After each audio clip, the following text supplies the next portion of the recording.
Sabihin mo, boss, bigay mo muna yung kanan muna. Pag sobrang sipag mo na, tsaka makukuha yung kabila. Siguro nag-galing yung confidence ko sa'yo. Kasi yung product na yun, gusto mo rin talaga sa sarili mo. So guys, ayun na, pag mga hinahanap yung shoes kay Brother Nixon nga pala. Ay, sorry, watch. Akin sa akin pala. Watch yung sa akin pala, nagpalit kami ng business. Meron pa yung stock ng Golden Straw. Meron pa, size. Kasi we sold one. The Golden Club. The Golden Club is okay. Both? Alam ko isang nasa sabon, locos na rin. Grabe naman yung mga tao. Ano yan, boss? Waterproof? Yes, boss. Hindi yung tatablan ng putik. 13,000 lang yun, boss. Ito mas mahal 16. Ang pagkakaiba lang, waterproof na yan. Kasi pag sa on-cloud ang waterproof version, papala ng mga 15. Para sa anak mo, boss. Meron niya yata. Sa engineer mo, boss, para pang fee, pang ano, fee? 7 to 10 days, medyo masipag. Sabihin mo, boss, bigay mo muna yung kanan muna. Pag sobrang sipag mo na, tsaka makukuha yung kabila. Oo, yan. Boss, kamusta yung kape pala? Boss, hindi ko nga pala. Okay pa, okay. Kumusta, brother? Kumusta? Gawa lang kami ni boss, oh. Ano, may ka na naman dito? Kaya nandito ba? Meron ano, Year of the Horse na ano, nali ka ng cloud, baka gusto mo. Eto bro. Boss, ito pala one cloud na Year of the Horse, specialty needs. So parang last year, Year of the Snake, yung may gold na outfit. Nung binenta namin, bumili ako kay Juan ng 500 pairs. Binenta namin, bago mag-January, naubos namin yung Year of the Snake. Binenta ko ng 16K lang. Tapos after namin maubos, sobrang hirap na maghanap. Ngayon, nabigyan ko nun eh, mga dalawa yung tatlo kasi kung magka-fast pouch na, para kay Lara, para sa kanya. Kasi lang namin pinili yung good pa. Eh, ginawa ko fast break kasi 500 pairs. So, mag-dispose ka para ipagagal yung pera.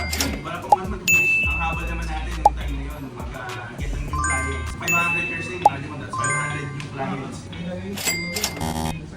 Oh boss, pag pre-order, wala ka namang stock, mag-ano ka. Para alam ko na agad kung ano yung makukunin ko, secured ko na. Kasi kapag nag-stock ako, kunyari 10 pairs na, baka tinagin yung ilalabas mo, matutulugan ka pa kasi minsan hindi ko nasasapol ibang color yung gusto ni client or ibang size ni client. Hindi ka sa watch kasi sa lahat, yung isang bili mo ng watch, pasok mo yung sa isang mga clients. Depende pa rin.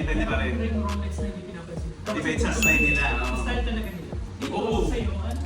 Actually, wala akong specific target na tao.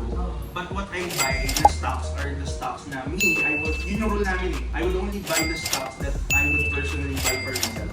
Kasi mas madali ko mabenta or kung hindi ko mabenta, kaya kong gamitin kahit ano dyan. Yung parang gano'n, parang pwede sa akin kahit kanino. Kasi I don't buy things na parang uso lang, pero yung nagagadahan. Alam mo yung iba kasing store gano'n eh, bibili. Pre-order ka.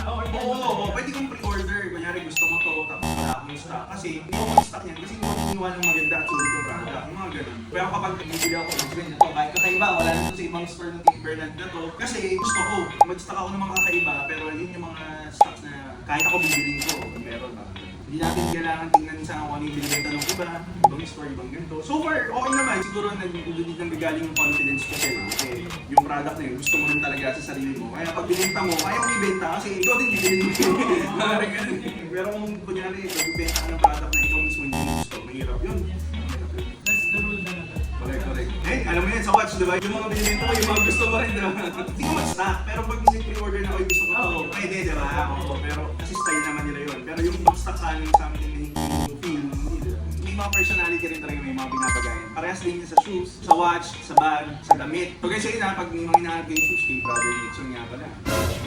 Ay, sorry, watch. Akin sa akin pala. Watch yung sa akin pala, nagpalit kami ng business. Follow niya tayo lang.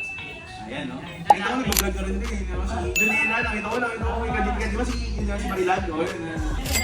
Benta na rin siya sa akin. Kasi Iba, papalit din eh, no? collection. Yun yung maganda rin sa watch eh. Parang it's something na you can use, you can wear, you can get the value of it. Tapos dispose mo. Sa sneakers pwede rin actually sa sneakers. Kaya lang, medyo mas mahirap lang kasi sneakers. Kaya kapag ginamit mo na, iba na yung value ng use compared sa watch. Bumibili talaga ng use sa mga tao pag watch. Pero kapag shoes kasi hira ako personally don't buy used sneakers. May iba bumibili pero bag pwede, bag. Pero wala rin kami benta ng used sneakers. Ako hindi rin ako bibili used. Kaya kapag doon, ako bibili used. So yun, nagbibenta ng used. Although may mga nagka-try sa amin magbenta ng mga bag na used. Ang ganda ng price, tapos maganda namin magbibenta sana. Yung kinukuha kasi para ma-retain namin yung identity ng store. Brand nyo lahat. Doon din kasi nabibent yung branding and credibility eh. Para alam na kung kaya nagkalalapitan. correct. Kung sino yung specialty mo. Kaya ako, hindi rin ako takot mag-promote ng other store owners. Lalo na pag naghahanap ng specific. Re-refer ko talaga sila, ay dito kayo pumunta Nag-refer ako, dito kayo punta kayo kay ano. Kasi gano'n naman yun, hindi naman maubos yung mga clients eh. Support each other eh. Toxic nung ano yung nag-compete kayo. Tapos parang dati kasi gano'n, nag-compete kayo, nagpapababa kayo ng prices. Ano nangyari? Yung business nyo nagsasuffer, saka nawawala yung value ng product. Hindi na fair sa business mo, kabenta ka, hindi na kabenta yung other store kasi kayo bumili. Pero hindi na fair sa business mo kasi meron kang rent. Pero ang mga staff, may mga kasweldo yun na. Yung 1,000 na pinofit mo, hindi na enough. Diba? So, parang dapat fair lang sa business para maging sustainable. Fair lang din kay consumer na hindi ganun kataas, hindi rin ganun kamura. Kasi kapag di mo sinundan yung right percentage yun, pag tumaas yung supplier, Yes, problema mo ikaw yan. na, problema mo rin yan eh. Problema mo Tsaka yan. babalik sa yung mga tanga na parang ako dati, Oo, yan. ganyan. Siyempre, ikaw mapapahiya, masira yung relationship mo din sa client na hindi ka lang pwede mag-explain na hindi kasi boss, ganyan, diba? Kailangan fair lang talaga kung ano yung tamang price lang na you get to earn enough, pag-provide ka ng pang-salary, pang-overhead, pang-rent, pang-everything. Hindi rin mahal na overprice, diba? Mali rin yun. So, dapat sakto lang talaga. Thank you, brother. Nice to meet you and nice to see you again.